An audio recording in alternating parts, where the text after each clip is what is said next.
Babayan po nandito. Simula pa po hapon, nandito na po yung mga inyong mga organisasyon at naghahanda na sila para sa matagumpay nating pagdiriwang ng Paskong Pinoy 2025 ngayong araw. Maraming salamat po sa pagdalo nyo. Alam po namin na kanina po pa kayo naghihintay. Naway, ready na rin po yung ating mga kasamaan sa likod ko para i-distribute po nila yung ating kaunting napaghandaan para magsalo-salo po tayo ngayong kapaskuhan.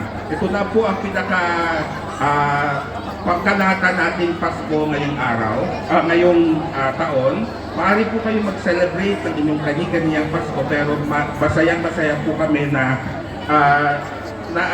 napakinggan yung aming kahilingan sa mga bawat organisasyon na magsalo-salo tayo ngayong Pasko, maidaos lang natin ng isang komunidad ang ating Pasko.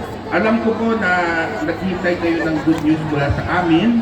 Narinig nyo naman po yung personal na mensahe ni Honorable Patricia Y. Kaunan, ang ating bagong OWA Administrator. Siya po mismo ay nagsasabi na handa po idahada next year ang pagpunta dito ng ating OWA Caravan.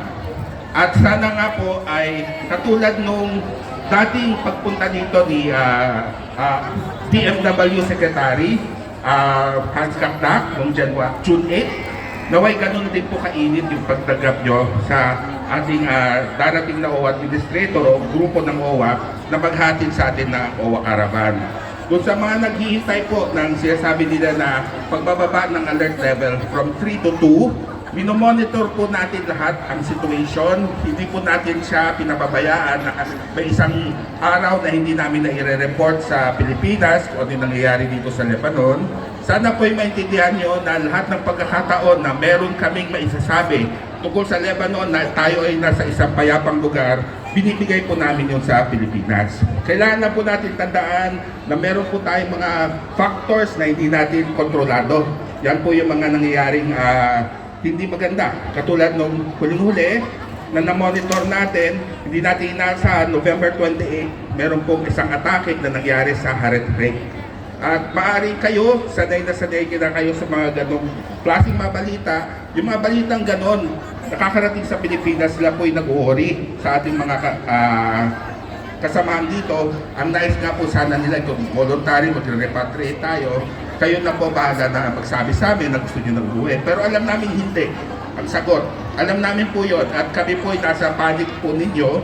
At gusto rin namin sana na makarating sa Pilipinas kung meron mang pagkakataon o oportunidad na bigyan kayo ng pagkakataon na makauwi at makabalik agad, ginagawa po namin yung pagmumungkahin na ganon. Kaya patience lang po, hindi po talaga nakasalalay sa isang tao o isang embahada yung desisyon na yon. Para po din para sa kapakanan ninyo, kaya ayaw nilang basta-basta ibababa ang alert level 3 to 2. Basta hang on, dito lang po tayo ngayon sa Lebanon. Huwag niyong kakalimutan sarili niyong kapakanan. Huwag po kayo maglalagi doon sa mga lugar na maaaring magkaroon ng danger sa mga susunod na araw.